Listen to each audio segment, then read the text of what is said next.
cara, ele tem que estar pensando no todo. Você tem que estar de olho no mapa. O Haka, ele é voltado para todos os níveis de condicionamento físico, com prefeitura, conseguindo usar alvarás. Tipo, esporte é vida, esporte é saúde. E ver as montanhas de cima e subir num cume.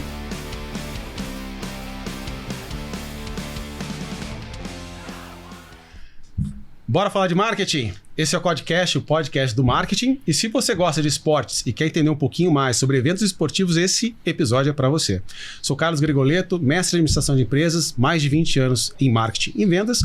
Ao meu lado, meu amigo e parceiro André Aguiar, mais de 25 anos de marketing e idealizador do COT Marketing, o hub de marketing. Para falar sobre esses assuntos que a gente vai conversar hoje, sobre marketing esportivo, vai falar muito sobre esporte aqui. Vamos falar também sobre como fazer um evento esportivo. Nós trouxemos uma fera do assunto que é Leonardo Barbosa, conhecido como Léo, né, Léo? Formado em Educação Física, diretor do Haka Race e da marca de roupas Urban Escape. Léo, muito obrigado por ter aceitado o nosso convite. Seja muito bem-vindo. Imagina, eu que agradeço você, Carlos, André, pelo convite. É uma honra estar aqui falando sobre esporte, sobre natureza e sobre negócio, que eu acho que é o nosso ponto principal aqui. Apesar de tudo, a gente tem um negócio e a gente trabalha muito com marketing, trabalha muito com vendas. Então, acho que vai ser um papo bem legal. Eu conheço muito o evento como atleta e agora vamos entender um pouquinho como é esse evento nos bastidores, né? Vai ser um prazer. E para começar, para a gente entender um pouquinho da sua história do esporte, como é que você começou, né? Como que foi o seu contato com o esporte de aventura, como é que você trouxe o Haka para cá? Fala um pouquinho pra gente dessa história aí. Bem, como você fez na introdução, eu sou professor de Educação Física, formado em 2001. E na época eu tinha um aluno de personal, o André, que inclusive tenho contato com ele até hoje. Ainda não é mais o meu aluno, mas tenho contato hoje no Santander. E o André, treinando comigo, falou: Léo, você precisava fazer uma prova de aventura para você entender como que é a corrida, para conseguir montar meus treinos e tal. Falei, vambora. Era Brotas, a gente tava falando, né, nos bastidores ali sobre Brotas e tal, não sei o quê. E foi em Brotas. E eu fiz a prova com ele. Cara, quase morri, tive cãibra, caí do bote. O bote virou, eu fiquei preso nas pedras, tive que ser resgatado pelo bombeiro. Não, caos total. Saí de lá, voltei deitado no banco de trás do carro, minha esposa dirigindo. Eu falei pra ela, eu nunca mais vou fazer uma corrida de aventura na minha vida. Isso foi em 2001, acredita? 2 semanas depois eu já tava, até que foi legal, né, cara? Podia ter feito diferente. E aí eu comecei a me envolver com esse negócio de esporte de aventura. Montei uma assessoria esportiva voltada para atletas de aventura. Então eu formava atletas de aventura. Na época eu era conhecido no segmento como Professor Léo. Então era o time, a equipe do Professor Léo, né? Era Prof. Léo, de um login assim, um cara pedalando e tal, não sei o quê. E fui com isso até 2007. Com assessoria, levando os alunos para as provas. Na época tinha o Adventure Camp, que era, tem até hoje, mas menor, né? Provas, menos provas no ano. E eu levava muitos atletas para o Adventure Camp e eu preparava os caras, os meus alunos, para participar do Adventure Camp. Era a base da corrida de aventura na época. E muita gente queria participar dos meus simulados. Então eu fazia um simulado, levava os caras para Nazaré Paulista, ensinava os caras a remar, a reemergência de bicicleta, tomava tempo do cara na corrida para ver como que tava a performance dele, e a galera começou a se interessar. Outros atletas começaram a se interessar em participar desse simulado. Só que não deixava, porque eu falava, não, só meu aluno, tem que pagar minha mensalidade, não sei o quê, tem que ser meu aluno e tal. E de repente eu falei assim, opa, peraí, tem um mercado aí, cara. Tem muita gente querendo participar desse negócio, então acho que tem espaço para esse tipo de mercado. E aí eu falei, tenho que desvincular o Prof. Léo.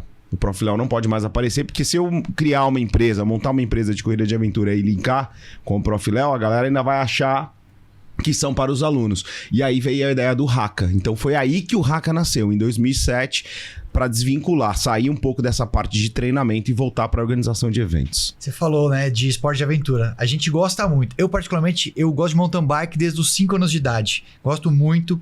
Então, o meu negócio é esse. Barro, terra, barranco, eu gosto disso. Bem como corrida, né? Eu gosto muito de corrida, assim. A gente conversa muito, né? O Carlos é o cara que corre, faz corrida de 5 não, né? Faz 21, é esse cara provas aí. longas, Ele gosta. Eu acho corrida, assim, de rua muito ruim. Eu não gosto. Eu também não gosto. Eu gosto de subir barranco, descer. Esse é o meu negócio. E você falou que você fez essa primeira e você odiou. Eu sempre falo com as pessoas, né? Eu fiz, acho que na minha vida, sei lá, umas 20 corridas de aventura, assim. E é sempre a mesma coisa. Você faz a inscrição, você fica numa energia lá em cima.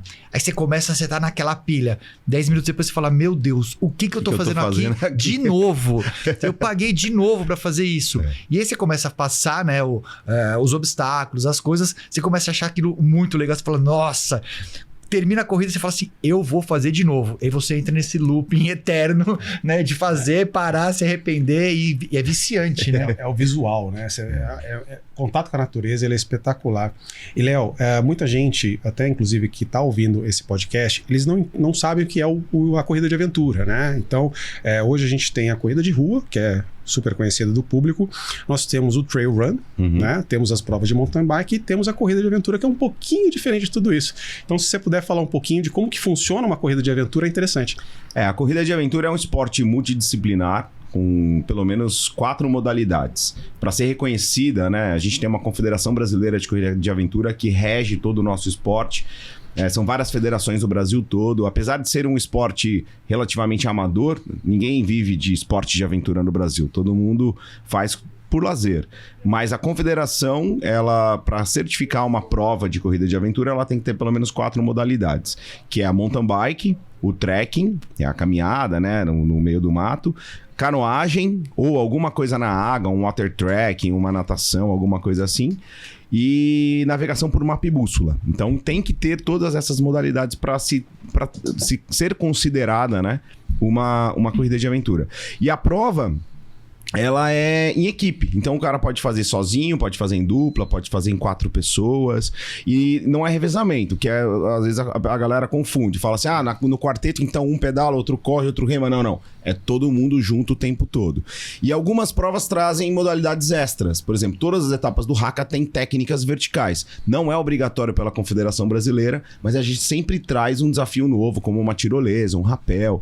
Tem provas do Brasil que os caras colocam cavalo no meio da prova, que é o que traz essa plasticidade. Eu acho que é aí que nasce, né, esse visual diferente desse esporte chamado corrida de aventura. E eu falo que, assim, uma das coisas muito legais da corrida de aventura é que nem sempre o físico é o mais importante. Porque se você pegar, por exemplo, uma corrida de rua ou até o mesmo trail, vamos pensar assim, porque o trail você tem é delimitado por onde você vai, né? Você tem ali um trajeto para você correr. A corrida de aventura não. Então você parte de uma navegação, que é você que tem que fazer, e muitas vezes um cara que é mais preparado, se ele se perder, tipo, um pouquinho, é meia hora de prova.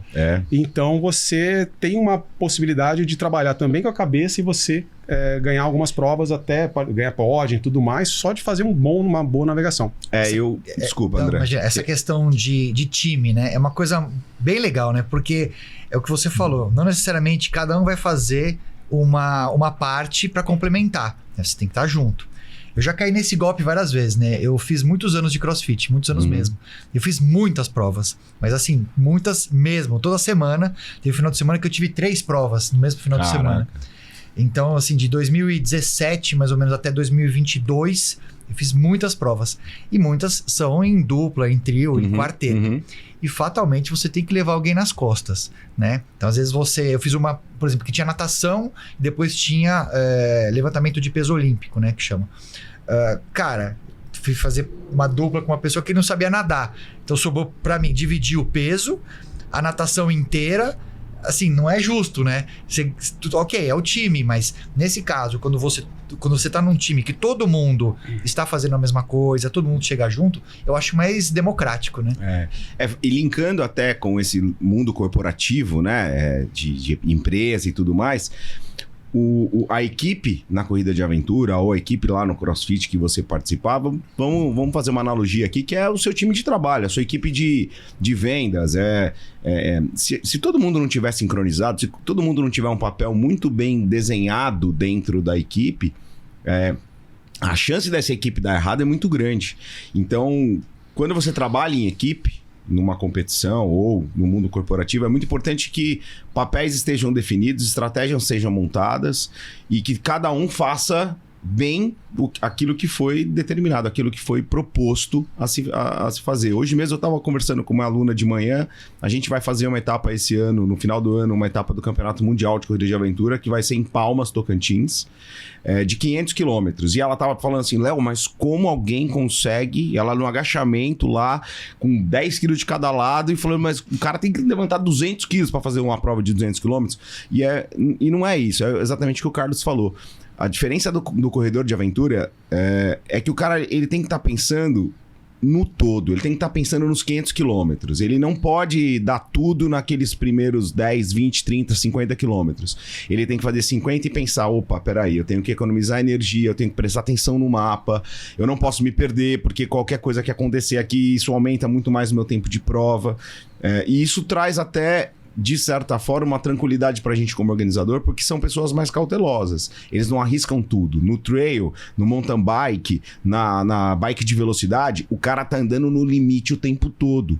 Eu até brinquei com ela tem uma casa no interior, eu falei, é como se você pegasse o teu carro e fosse a 200 por hora até a sua fazenda. Então você tá no limite do seu carro, a linha tênue ali de dar alguma coisa errada o tempo todo. Na corrida de aventura não, você tem que ir mais lento, você tem que estar de olho no mapa, e o seu risco de acidente ou até de quebrar numa prova acaba sendo diminuído por conta disso. Acho que você falou do mountain bike, é exatamente isso. Total. Né? Quantas vezes eu fiz corrida com meu filho, né? Tem um filho agora, tá com 12 anos e meio, mas ele participa de provas efetivamente desde os 5 anos. Uhum. É sempre isso, né? É no limite. Da largada, sai todo mundo. E geralmente as corridas de mountain bike são em cidades do interior. Ela começa reta, aí você depois começa a subida. Aí já começa a funilar a galera, né? Sai todo mundo igual louco, aí começa a subir, já começa a sair de lado e tal. Eu acho que essa preocupação que você falou da prova como um todo, ela é muito importante, né? E vai do mental. E como que você, como personal, trabalha isso também com as pessoas? Porque o mental no esporte, ele é muito importante, né? A cabeça é tudo, né? Muitas vezes eu participei, eu fui atleta de aventura, depois eu voltei de Brotas, me recuperei. Passou pelo trauma? Passei pelo trauma. Arrependido, mas feliz. Veio aquela sensação de que não, eu preciso melhorar, eu vou voltar. E de 2002 a 2007 eu competi, fui campeão brasileiro na minha equipe, escolhi uns alunos mais fortes, preparei fisicamente esses alunos para as provas e a gente competia bem, assim, sabe? A gente tinha uma equipe muito boa. E por muitas vezes a gente desistiu de provas, não pelo físico, mas pela cabeça. A cabeça é que botava a equipe para baixo. Teve uma prova, inclusive, que nós sempre andávamos com 2 navegadores. O navegador é aquele cara responsável, que fica com o mapa e a bússola e que conduz a equipe. E sempre a gente tinha 2 navegadores na prova. Então era um quarteto misto, uma mulher, 3 homens, e sempre com 2 navegadores. Mas não navegando o tempo todo junto, porque navegar estressa a cabeça. Você cansa muito. Tanto que a gente estava falando de papéis, né? No quarteto, um é o navegador, normalmente um cara é o estivador, é o cara mais forte da equipe, que é o que vai carregar a mochila, vai empurrar aquele que tá mais cansado e tudo mais. Tem um cara que cuida só do tempo, pace, comida, é o cara que fica o tempo todo perguntando pra equipe e tal. E tem o cara que é o que dosa o ritmo da equipe. Normalmente esse cara, ele aperta um pouquinho, diminui e tal. Então todo mundo tem um papel muito claro dentro da equipe. Lembra de tomar água, que às vezes a gente esquece. Então, tem um cara que fica ali só a cada hora. Gente, gel.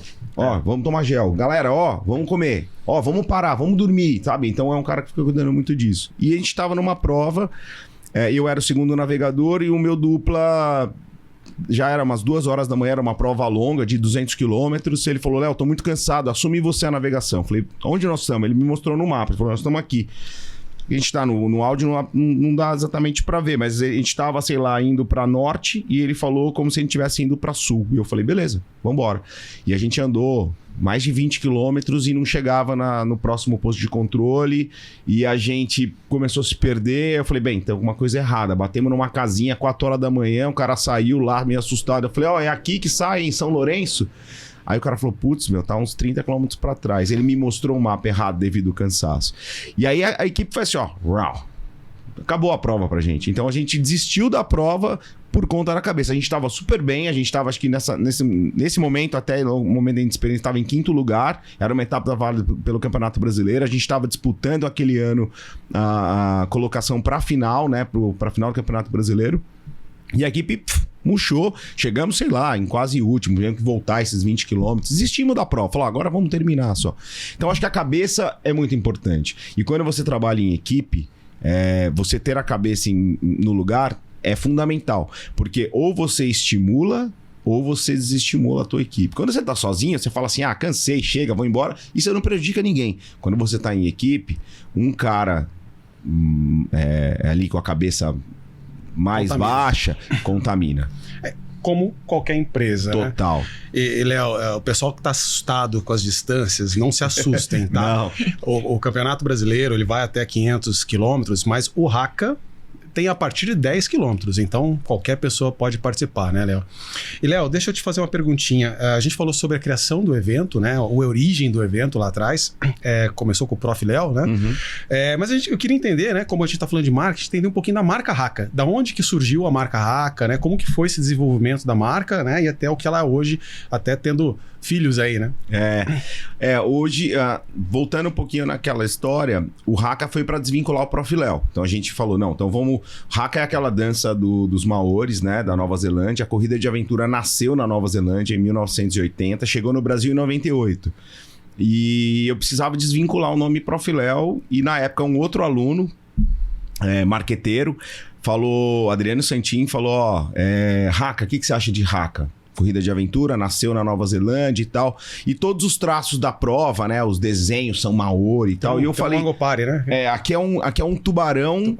É um tubarão cabeça martelo no desenho Maori. Então os desenhos, as camisetas, tudo tem um traço meio Maori. E é um nome curto, fácil de dizer. A gente sempre brinca que não tem masculino e feminino, então tem gente que fala o Haka, tem gente que fala a Haka. E o Haka ou a Haka é a mãe, é a dona da marca, é o guarda-chuva. E embaixo dele nós temos corrida de mountain bike, que é o Haka MTB. Corrida de trail, que é o Haka Trail. Corrida de expedição, que é essa de 500 km, que é o Haka Expedition. Que tá no Campeonato Brasileiro. Temos o Haka Corp, que é só eventos corporativos, atendimento para empresa. Então a gente trabalha muito com team building, trabalho de motivação para a equipe. Então o Haka, ele lá, né, apareceu como uma forma de desvincular e de repente ele foi criando membros, foi criando braços, e hoje a gente tem aí, são 7 segmentos que atendem todas as demandas do esporte de aventura, do esporte outdoor e também, como eu falei, nos eventos corporativos. O que você está falando dos eventos corporativos, a gente enxerga no mercado, né, nos últimos tempos, como os executivos, os mais do topo, eles estão muito mais ligados em esportes de alta performance. Você fala de triatlo, de esportes como corrida de aventura e tudo mais. Isso é legal porque também mostra para as pessoas que muitas outras podem participar, né? Se você fala de uma corrida, eu estou falando assim por experiência minha, vou participar de uma prova com meu filho, por exemplo, de mountain bike. Fez 40 quilômetros. Normal, fazer uma prova de 40 quilômetros. Aí fala para as outras pessoas, nossa, mas seu filho fez uma prova de 40? Fez, tudo bem, tá tranquilo. Então essa desmistificação é muito importante, porque a gente fala de um segmento, por exemplo, a de aventura. É um segmento específico. Aí mountain bike é um outro segmento e um outro. Então, quanto mais a gente conseguir expandir isso, vai crescer para todo mundo, né? Sem dúvida. E assim como o Carlos falou, o Haka ele é voltado para todos os níveis de condicionamento físico. A gente tem provas que é o Mini Race, que são provas de 15 km, de 10, 15 km, e até o Expedition, que são provas de 500 km.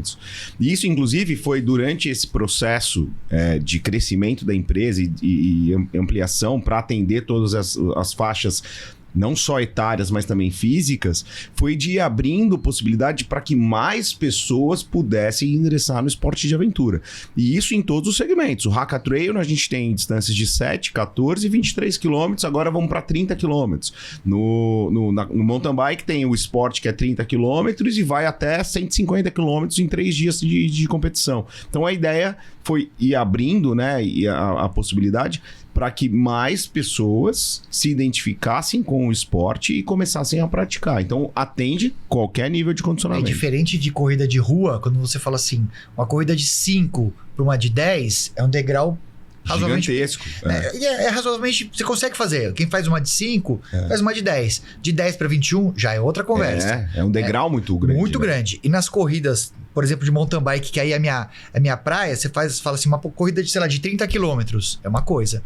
Uma corrida de 40 já é outra. Já pode mudar, né? Porque você aumenta a altimetria, você aumenta a dificuldade. Então assim, mas são só 10 a mais. Não, são 10, só que tem uma parede ali que você tem que subir, depois tem que descer. Então acho que esse entendimento do que é o esporte é muito importante. Acho que hoje é uma oportunidade, né? Tem 3 na mesa aqui que gostam disso. Não, sem dúvida. A gente vai falar de alguns cases, né? Acho que temos ainda um pouquinho de episódio. Mas uma coisa que eu queria comentar, que você falou de crescimento, né? O crescimento de corridas hoje no Brasil, ele tá exponencial. Eu sempre me preparo um pouquinho para entender um pouquinho dos mercados antes da gente fazer os episódios. Eu até assustei, eu achei que estava errado. O ano passado, o Brasil, e isso foi a CBAT que reafirmou, né? A gente teve 5.240 eventos esportivos no Brasil, eventos voltados principalmente para a corrida. Crescimento de 85% em relação a 2024. Isso considerando não só... quem fez isso era corrida de rua, outdoor também. E aí uma dúvida, Léo, você está observando isso também, tanto no trail quanto na corrida de aventura, esse crescimento, principalmente por busca de jovens que estão buscando um estilo de vida mais saudável, o desafio, né? Sempre existe aquela busca por mais desafios e principalmente o crescimento de mulheres, né? A gente teve aí um crescimento muito grande das mulheres nos eventos esportivos e também nos de trail. Por incrível que pareça, o Haka vai fazer 19 anos agora, em julho, né? E até hoje a gente continua crescendo. São 19 anos de crescimento. Óbvio que em 2010, de 2010 a 2012 foi um crescimento mais linear. De 2012 até 2020 foi um crescimento muito grande. Aí veio a pandemia, que foi aquela loucura, e evento... sofreu muito, né? Então, aglomeração, número de pessoas. Vocês fizeram um contra-relógio? Um contra-relógio. Eu desenvolvi para sobreviver, né? Um método onde as pessoas pudessem manter o distanciamento. Na largada era agendada. Você chegou a fazer algum contra-relógio? Não, cheguei a fazer. Eu sei porque, inclusive, aconteceu em São José dos Campos, que eu sou de São José, né? Eu sei que aconteceram lá e o pessoal comentava que era muito legal. A largada era agendada. Então, era um mês de evento, todo final de semana. Na verdade, era qualquer dia da semana, mas o cara marcava o dia que ele ia fazer. Achei um aplicativo no celular, o cara botava um QR Code nos postos de controle, o cara escaneava o QR Code, registrava a data e a hora, como se fosse o controle de passagem pelos PCs, né? E aí depois a hora que todo mundo terminava o prazo, um mês, todo mundo terminava, a gente divulgava os vencedores. Muito legal. Assim, foi maravilhoso. Assim, na verdade, eu nunca ganhei tanto dinheiro na minha vida organizando evento como contra-relógio. Porque o meu custo era muito baixo. Eu não precisava estar lá, não precisava de ter equipe de staff. Cada um fazia no seu tempo, cada um fazia no dia que podia. E todo mundo desesperado para fazer alguma coisa. Todo mundo desesperado para sair de casa. Então eu aprendi muito com a pandemia. Mas então o Haka tem 18 anos e na pandemia deu essa bagunçada, entendeu? Logo depois da pandemia a gente continuou crescendo. Então eu compactuo assim com esses dados, Carlos, e percebo que a nova geração, a geração das minhas filhas, eu tenho 2 filhas, uma 18 e uma que vai fazer 16. A minha geração é a geração do boteco. A gente queria sair, tomar uma, ficar loucão e tal. A das minhas filhas já é ir na casa de alguém, comer uma coisinha, não bebem, sabe? Assim, é uma geração que cuida muito mais da saúde do que as gerações anteriores. Então, esse número, eu acho que ele ainda vai crescer ainda mais. Eu acho que o mercado, o segmento de esportes em geral, corrida de rua... A corrida de rua é mais democrática porque você põe um tênis e uma bermuda, sai correndo, você tá pronto pra prova. Corrida de aventura. Mais ou menos, né? Porque pra correr hoje, a gente até tava falando sobre isso outro dia, né? Investimento, né? Qualquer esporte que você vai começar R$1.000, né? Um tênis bom, né? Qualquer coisa, democrático até a página. A pessoa começa simples, mas pô, quero comprar um tênisinho diferente, quero comprar um óculos diferente, aí começa a investir. O Carlos gosta aí de começa óculos, a florear. Você falou de só fazer um parênteses com relação a isso, né? Que tudo hoje em dia tá caro, qualquer esporte, né? Tava falando com meu cunhado outro dia, um abraço pro Teles, marido da minha irmã Adriana, e ele falou assim, ele adora, na verdade, tênis de mesa. Aí ele falou assim, pô, vou fazer uma aula de tênis de mesa, tal, final de semana, dia de semana e tal. E ele foi ver, R$500 a mensalidade. Aí ele já tomou aquele baque. Aí ele foi falar, bom, 500, tá bom, não achou tão caro. Aí ele foi ver a raquete. Aí era assim, a raquete de 600, 700, falou assim, isso daí, R$1.000. Falou assim, até o ping-pong, que não é mais ping-pong, né, que chama, já ficou caro, né? Então, corrida de rua, a gente brinca com o Carlos, e o Carlos é o que ele faz, ele gosta da pose, né? Não, mas eu não tô vendo. Ele faz aquela pose, que eu vou fazer. Óculos, É que, na verdade, os nossos fotógrafos são muito bons, né? A gente pega o pessoal da Fotop, nós temos alguns amigos que são, Talu, né? Felipe. Talu, Felipe. Então, um abraço pra vocês. Aliás, abraço para o pessoal do Coletivo Outdoor, né? Se eu não mandar um abraço pra eles aqui, eles vão ficar bravos comigo. Então, na verdade, a gente tá aqui hoje conversando exatamente por conta deles, né? O Vili, que eu fui fazer o fit lá, o pedal fit, e o Juninho também, que foi uma das pessoas aí que recomendou, inclusive, para você estar aqui. Inclusive, abraço pro pessoal do Coletivo Outdoor. E aí uma pergunta, agora no tema de eventos, né? Que a gente vai falar sobre eventos esportivos. Nunca é fácil. Você tem que lidar com prefeitura, você tem que lidar com organização, você tem que lidar com atleta, clima, você tem que lidar com patrocinadores. Você tem uma série de coisas acontecendo ao mesmo tempo durante o evento esportivo. Como que é lidar com tudo isso? Essa organização, obviamente, depois de 19 anos você já faz com uma certa naturalidade, mas como que foi esse processo, né? E essas conversas que você tem com todos esses atores aí? Cara, cada evento começa pra gente com pelo menos 5 meses de antecedência. Então, 5 meses antes, quando o participante chega lá no grid de largada, ele não imagina que a gente está conversando com a prefeitura, conseguindo os alvarás, os ofícios para a Polícia Militar, Secretaria de Trânsito, Secretaria de Saúde, reunião com a Secretaria de Esporte e de Turismo que vai receber o evento, contratação da equipe de staff, o patrocinador, a gente tem que apresentar todo um plano de mídia antecipadamente para convencer o cara a botar uma grana na gente ou botar uma marca, alguma coisa no ano seguinte. Então a gente chega com uma promessa, mas ainda só com datas, a gente não tem o evento totalmente montado. Então assim, é uma organização gigantesca. Eu falo como Haka, mas eu imagino que todos os meus colegas organizadores de evento também sentem a mesma coisa.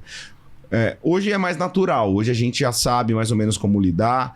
A gente tem hoje, no ano de 2026, a gente está com 12 eventos no calendário do Haka, oficiais, eventos que estão dentro do nosso leque de atividades regulares, fora os eventos corporativos que acabam aparecendo. Esses normalmente são pontuais. E são 12 reuniões que você tem que fazer, 12 apresentações, 12 contratações de equipe de staff, seguro e tudo mais. Então, é uma loucura, cara. É assim, minha esposa até fala assim, já terminou de trabalhar? Eu falei, olha, meu trabalho nunca termina. Hoje eu vou parar de trabalhar, amanhã eu continuo. Você mas falou essa questão do staff, né? Eu, por exemplo, me preocupo muito com o tipo de evento que eu vou fazer. E uma das coisas que eu me preocupo é com relação à segurança. Uhum. Se tem um staff de segurança, se tem uma equipe. Porque, voltando de novo pro mountain bike, você tá no meio do nada. Se você cai, você precisa de um resgate, alguma coisa.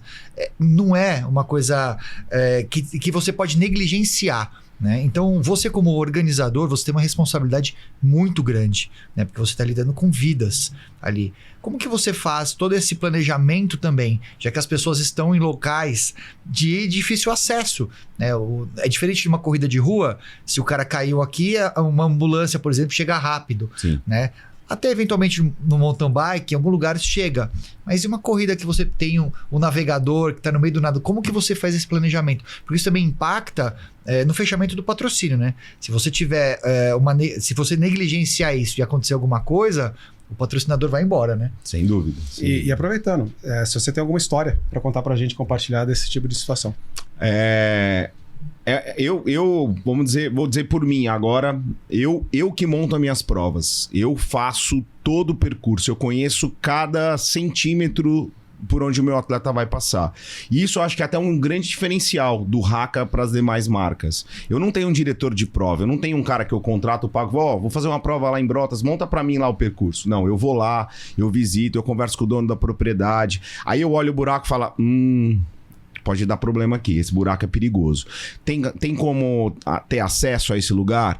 Putz, não tem, a ambulância não chega, eu não consigo botar um carro, então eu não vou usar esse trecho, eu vou usar outro. Então, eu consigo minimizar, e graças a Deus até hoje, a gente teve pouquíssimos problemas com acidentes graves nas etapas do Haka, porque existe esse planejamento e essa minha preocupação lá atrás. Muitas vezes até eu falo assim, putz, mas a prova aqui, passando por esse buraco, ia ficar tão bonita, mas vale a pena correr esse risco? Será que vale a pena eu colocar a vida das pessoas, ou colocar o meu patrocinador exposto só para ele poder ver essa vista? E tem uma coisa que a minha esposa, né, a gente fala eu tô falando bastante da minha esposa porque a gente é uma organização familiar, então sou eu, minha esposa, minhas filhas trabalham, meu sogro, minha sogra, os meus staffs estão comigo há mais de 18 anos, tem staff comigo desde o meu primeiro evento, então a gente trata como se fosse uma família.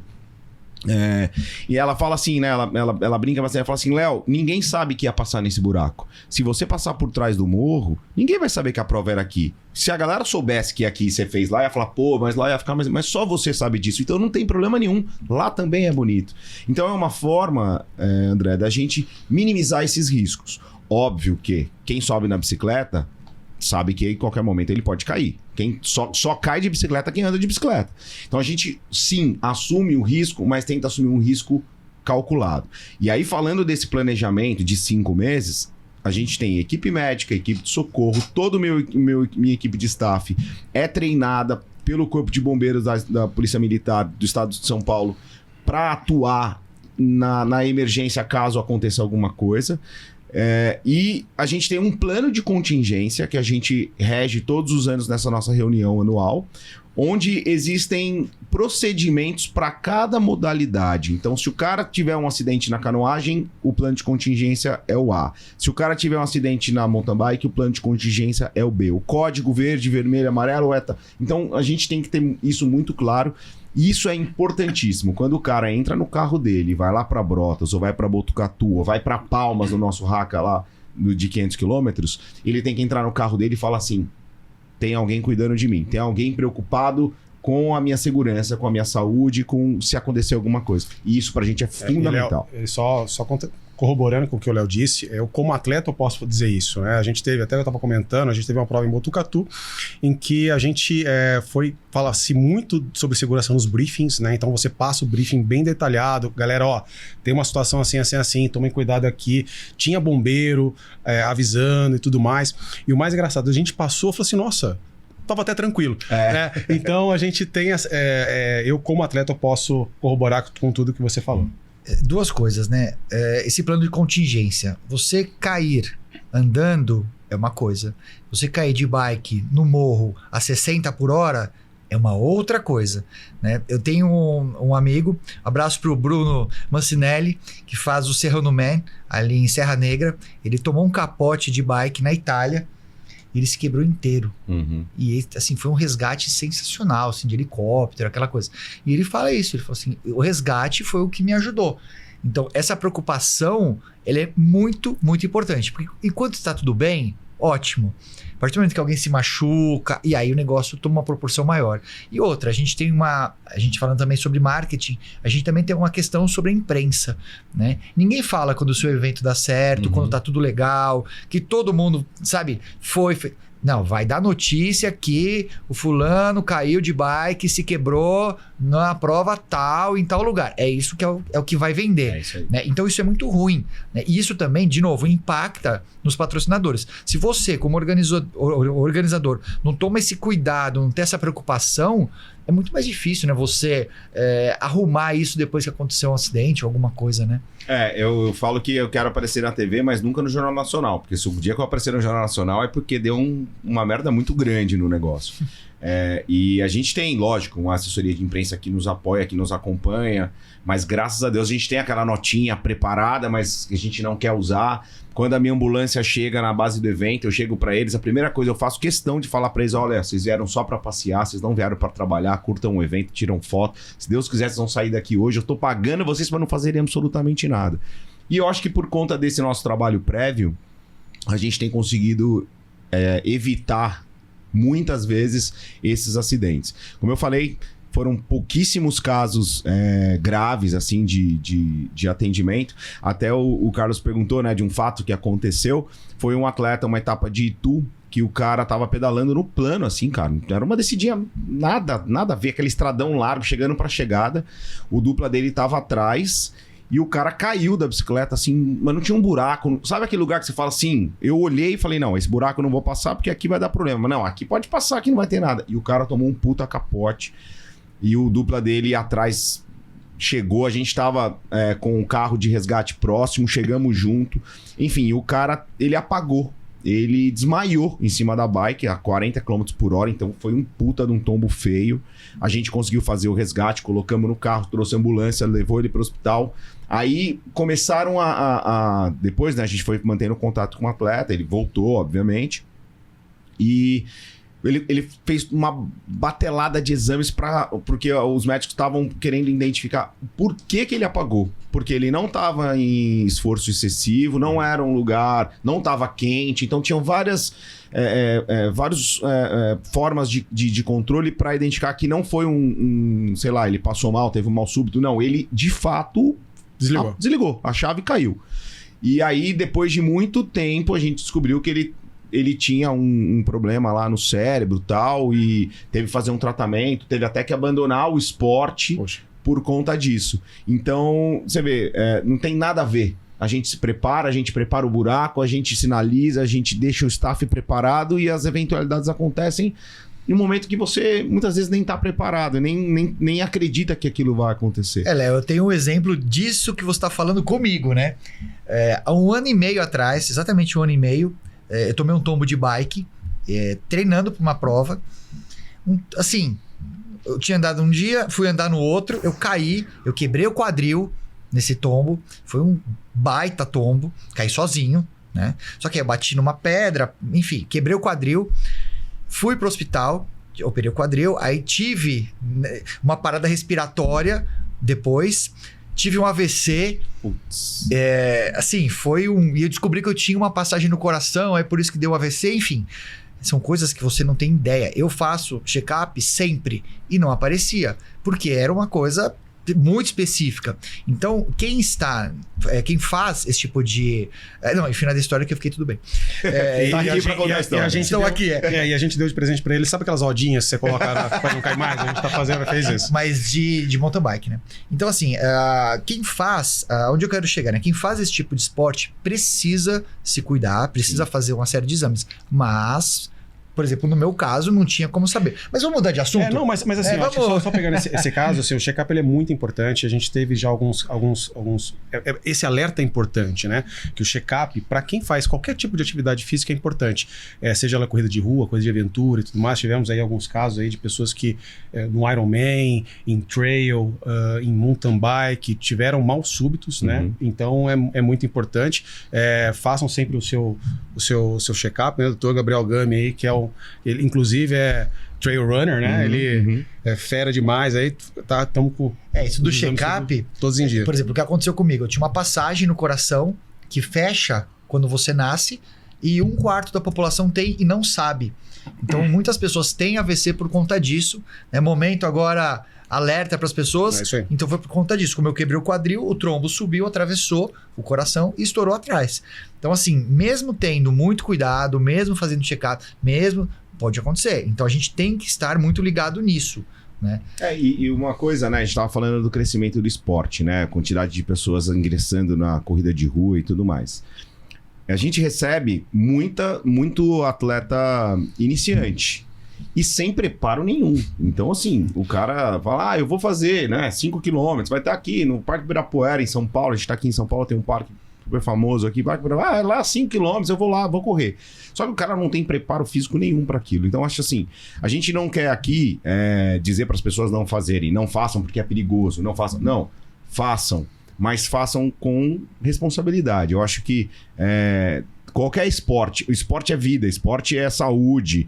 As prefeituras, as empresas hoje investem na atividade física dos seus funcionários para diminuir o número de atestados médicos, e isso está comprovado cientificamente, que se você botar mais saúde na tua empresa, seu funcionário vai faltar menos, porque ele tem mais saúde, ele aguenta mais a porrada. E só fazendo um adendo, saúde não só física, mas mental. E a procura, inclusive, pela atividade física ao ar livre, a natureza, esportes de aventura em geral, é exatamente para poder dar essa desligada, sabe? Uma coisa é você correr em São Paulo e fazer aquele percurso que você costuma fazer de carro e hoje você vai fazer correndo, que é legal pra caramba. Outra coisa é você ir lá pro Serra do Itatiaia, pra Serra Fina em Passa Quatro e ver as montanhas de cima e subir num cume, sabe? Então, assim, tem isso, o cara volta segunda-feira com a mente totalmente renovada. E existe uma distorção também de distância, né? A gente fala muito sobre isso, né? Eu pedalei, sei lá, 50 quilômetros na ciclovia. Aí a pessoa fala, nossa, fiz 50 quilômetros. Aí você fala, eu pedalei 10 na trilha, mas só 10. Amigo, 10. E outra coisa, né? A pessoa fala assim, não, a que pace que você corre quando você vai fazer trail? Meu amigo.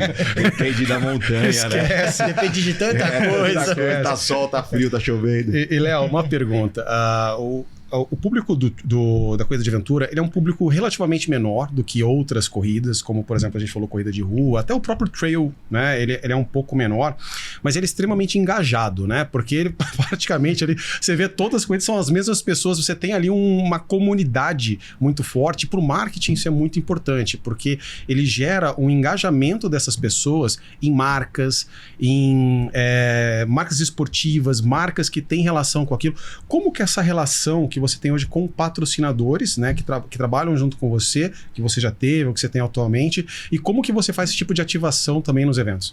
O nosso público é um público muito orgânico. A gente não compra post, a gente não faz anúncio de tráfego pago, nada disso. Nosso é trabalho de formiguinha. Hoje, somando tudo ali nas redes sociais, a gente está em torno de 25 mil seguidores.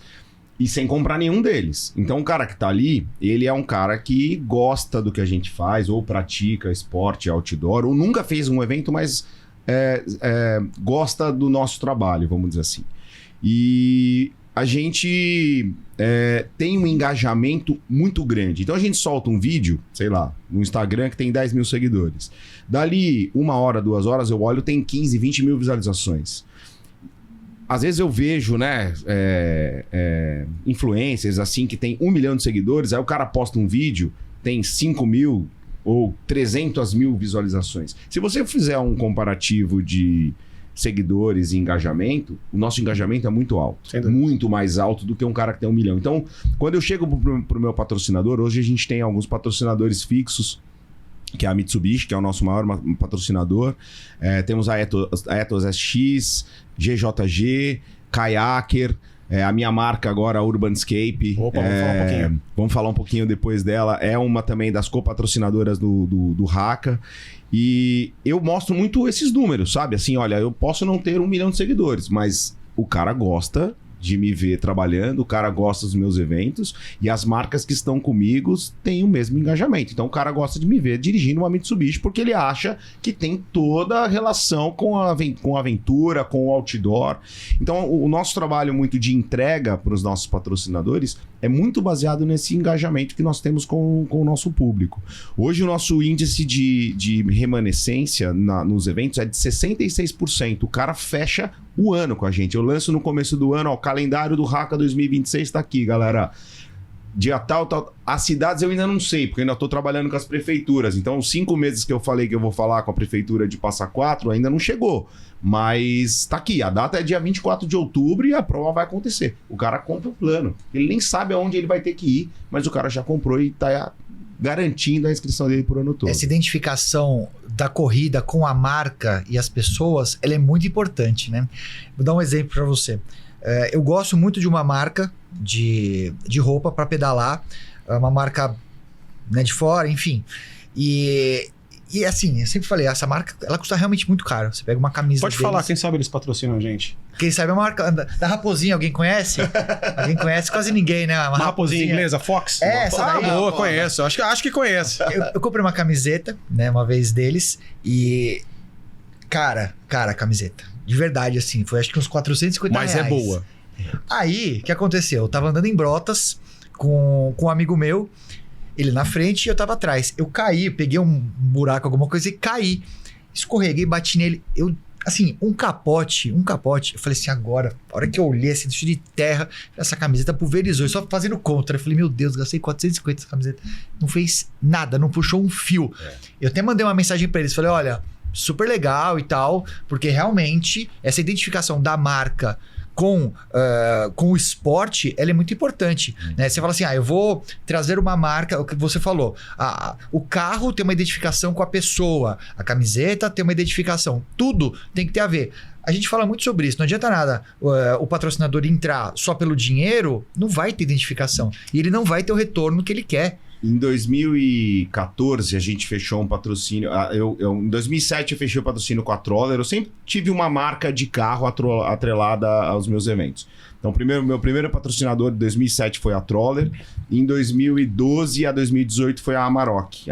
Uma das nossas reuniões aí com a Amarok foi que eles queriam trazer o carro, a Amarok, a caminhonete, mais próxima do esporte. Eles estavam muito voltados para, sei lá, a Amarok era um carro para cidade, depois eles voltaram um pouquinho para o agro e eles queriam trazer para o lado do esporte. E a gente ficou com a Amarok, tinha uma Amarok de comodato, ficava comigo o ano todo e a gente pegava mais carros no evento para usar no evento, né? E o que você falou é muito verdade. Eu nunca tinha visto uma Amarok no estacionamento do Haka. E de repente eu comecei a ver Amaroks estacionadas. Tanto que em 2015 a gente montou um estacionamento só para Amaroks. Caramba, que legal. Então todo mundo que tinha Amarok chegava na base do evento, ele estacionava no lugar premium, que era mais próximo para poder retirar o kit e tudo mais. Então o cara chegava, os outros atletas chegavam e falavam assim: Amarok é o carro, eu também quero ter um negócio desse. Então, e aí ele vê a caminhonete com bicicleta em cima, com rack, não sei o quê. Em 2016 acabou o patrocínio e veio a Mitsubishi. A gente vai fazer 10 anos. Fizemos 10 anos de Mitsubishi já, né? E hoje é isso, sabe? Então, assim, a gente foi vendo que as Amaroks foram sumindo e os carros da Mitsubishi foram assumindo esse posto. Então, hoje, Pajero, L200, é só Mitsubishi. A galera se identifica, né? Olha a gente usando e quer ter uma coisa igual. Porque ele fala, não, se esse cara usa é porque... No caso da Mitsubishi, a gente... É legal você falar isso, porque no Brasil Ride tem, né? No Brasil Ride tem. Então, você vê uma marca, especificamente eles, né? Como eles estão se associando com o seu evento, com outros, e aí...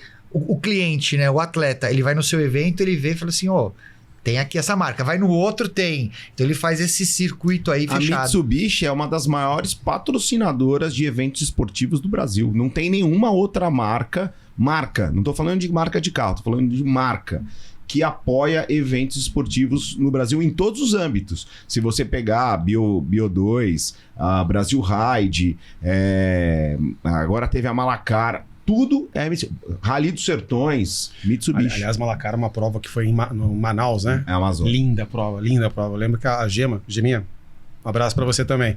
Ela postou uma foto, cara, um boto, cara, do lado de onde que eles passaram, cara, coisa linda, linda ali. Cara, esporte de aventura é um negócio, eu falo que é como se você voltasse a ser criança, aquelas brincadeiras que você fazia em terreno baldio, que você fazia aquelas aventurinhas, cara, eu falo que é voltar a ser criança. E só lembrando da Mitsubishi, eu lembro que você colocou até, eu não lembro que prova que foi, ela era um PC. A picape era o PC, né? Você tinha que chegar até a picape e tal, então é muito bacana. E fazendo um gancho com o marketing, uma das coisas que inclusive a Cote Marketing trabalha é o marketing incentivado, que inclusive essas marcas, elas podem se apropriar de parte dos impostos que ela paga, ela pode apoiar eventos como esse e ter sua marca atreladas a eventos, né? A questão da saudabilidade e tudo mais, né, André? Você que é o especialista aí no assunto, né? Então, a gente sabe que isso pode inclusive, ser muito benéfico para as marcas de graça. De graça. Deduzindo 2% ali do imposto, que seria retido, né? Você deduz para aquele evento que você tem mais identificação. A gente tem captação, a gente tem alguns projetos incentivados que captam empresas. O Haka, especificamente, não. O Haka é uma empresa privada, então a gente não tem recolhimento de recursos, né? Então, isso, normalmente, esse recurso ele tem que ser por uma associação. Então, a associação se atrela ao Haka. Então, o Haka mesmo a gente não tem. Mas a gente tem um projeto que chama Bike Vida, que é no Caminho da Fé, que é por uma associação onde a gente leva ciclistas para fazer o Caminho da Fé com bikes elétricas.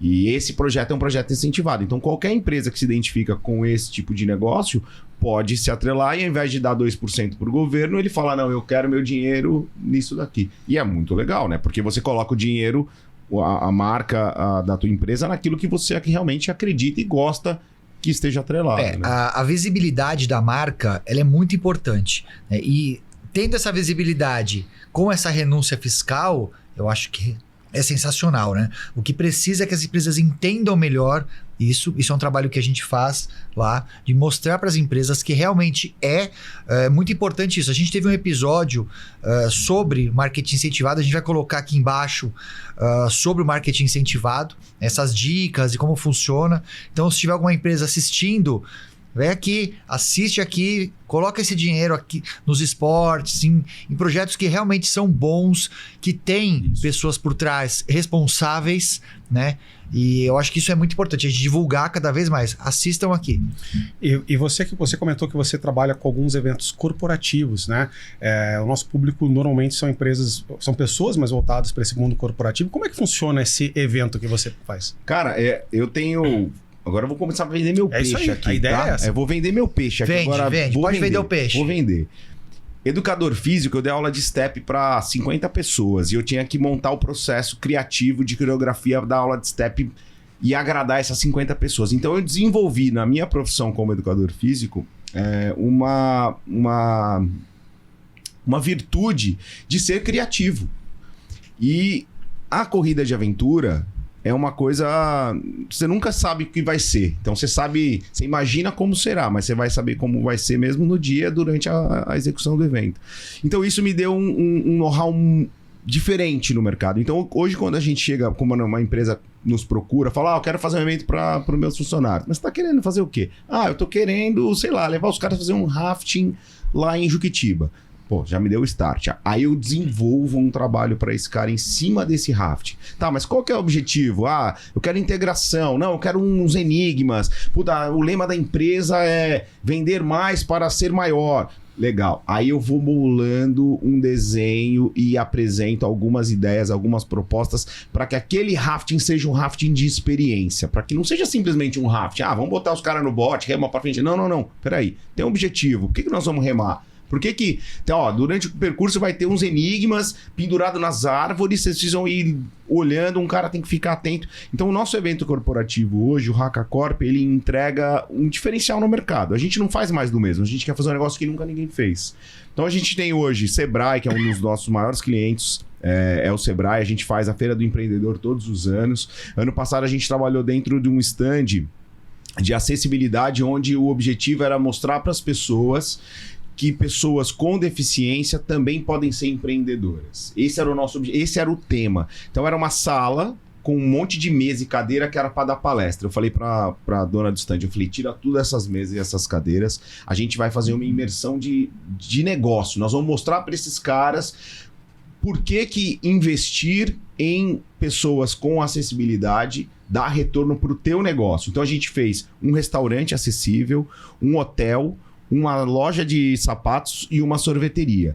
E ali tinham etiquetas em braille, a gente tinha atendentes cegas, atendentes surdos, que só se comunicavam por sinais.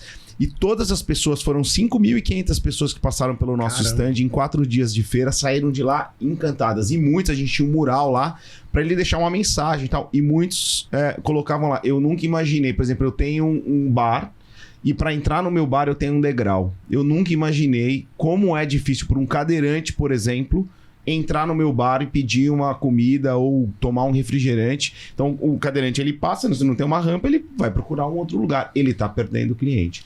Então, a gente procura, Carlos, atender às necessidades dos nossos clientes. Então, o cliente chega, Comgás é um nosso cliente, Caixa Econômica, enfim, nossa, tem um portfólio. Até se alguém quiser depois conhecer mais sobre os nossos produtos no Haka Corp, a gente tem um portfólio lá.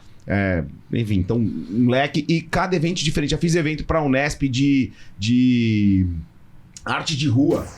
Então, contratamos grafiteiro, levamos os caras, demos uma semana de aula para os estudantes, para a galera entender o que é arte de rua, com um festival de hip hop no final. Enfim, muito louco, né? Você pensar que você a gente vai deixar da corrida de aventura e de repente... a gente vai colocar todos os links aqui embaixo para todo mundo. Um dos links que a gente vai colocar, você falou, a gente trouxe um convidado aqui, o Gerson Campos, e ele falou exatamente isso que você falou, de levar as marcas, e as marcas hoje, elas querem estar no projeto, elas não querem só dar o dinheiro, coloca o logo ali e tira a foto. Elas querem participar da elaboração, participar de todo esse projeto. Hoje mesmo eu estava vendo, eu gosto muito de carro, né? E eu estava vendo uma reportagem sobre a Arrancada, a dificuldade de patrocínios da Arrancada, né? Que é extremamente específico, né? E ficam sempre aqueles mesmos patrocinadores, né? É peça, é fornecedor daqui, fica sempre ali. E o que eu acho muito legal desse tipo de esporte, por exemplo, né, corrida de aventura, mountain bike e tudo mais, como outras marcas de outros segmentos estão entrando, porque elas estão percebendo que estar ali é uma oportunidade dela, né, não estar só naquela bolha, mas ela se associar com isso. Então, quando você fala também do corporativo, isso é uma porta de entrada. A empresa contrata você para fazer uma ação, ela entendeu que aquilo é legal, os clientes dela vão perceber isso. Então, assim, é exponencial, né? E por falar em marca, tem novidade agora em maio, né? Teve um lançamento em maio aí que eu queria entender um pouquinho mais, né? Porque eu não vi ainda, vi alguns posts e tudo mais, mas eu queria que você explicasse um pouquinho dessa marca nova que pintou. Essa marca, Urbanscape, é a marca do Haka, né? Essa marca nasceu de uma corrida. A gente tá falando muito de Brotas, aqui a gente faz todos os anos a gente faz evento em Brotas. E foi em Brotas. Que, aliás, é uma provinha... puxadinha. E ali é muito legal, mas linda. Tem tudo ali, né? Água, natureza, cachoeira. Brotas é muito legal, né? É muito legal, né? Quem não conhece tem que conhecer, é uma cidade incrível. E depois de uma prova, 3 amigos se reuniram para tomar uma cerveja e fazer um churrasco depois da prova e começaram a falar, pô, o Haka, a gente gosta tanto, 3 atletas, eles participam das provas. Podia ter uma roupa do Haka, a gente podia fazer uma camiseta, uma coisa legal, tal, não sei o quê. E aí eles se reuniram e me chamaram, Léo, queríamos falar com você aqui, estamos com uma ideia, tal, não sei o quê. Fomos na casa de um e os caras montaram uma apresentação mostrando por quê. E falando de marca, a gente tem provas aqui em São Paulo, no Brasil, voltadas para marcas meio que já existia uma marca, mas ela não tinha muita conectividade com o esporte em si. Então eles desenvolveram a corrida para poder linkar a sua marca de roupa ao esporte. Isso tem um monte aí, tem várias marcas. Roka, ASICS, a Roka, por exemplo, a ASICS, não são...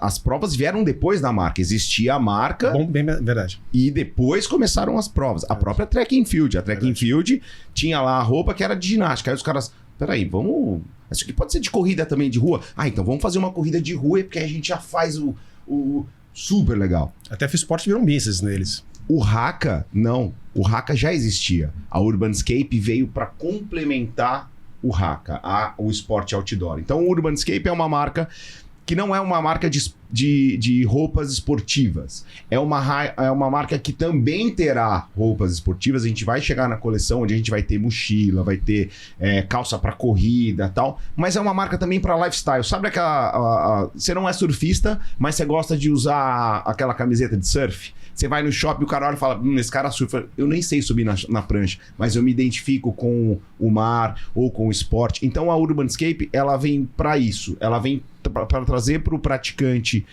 de esporte, de outdoor, a natureza. Então as camisetas têm uma pegada, sabe, do Araucária, outra tem as 3 Pedras de Botucatu, outra fala somente de um local, de um semblante. Então a Urban...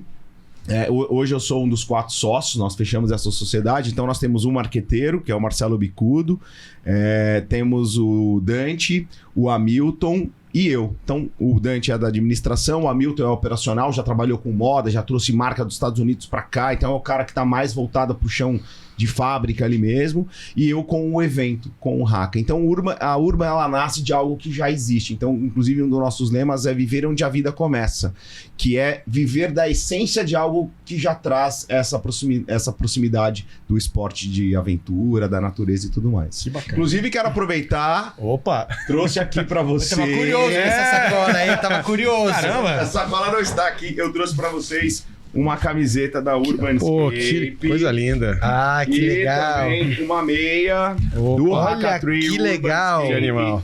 Pra vocês que curtem aí esporte, quem não conhece, quem quiser conhecer a nossa linha. Essa é uma camiseta de dry fit mesmo, é uma camiseta de prova, né? Para uso para esporte de corrida mesmo. Mas no nosso site urbanescape.com.br você tem a linha Lifestyle, que é algodão.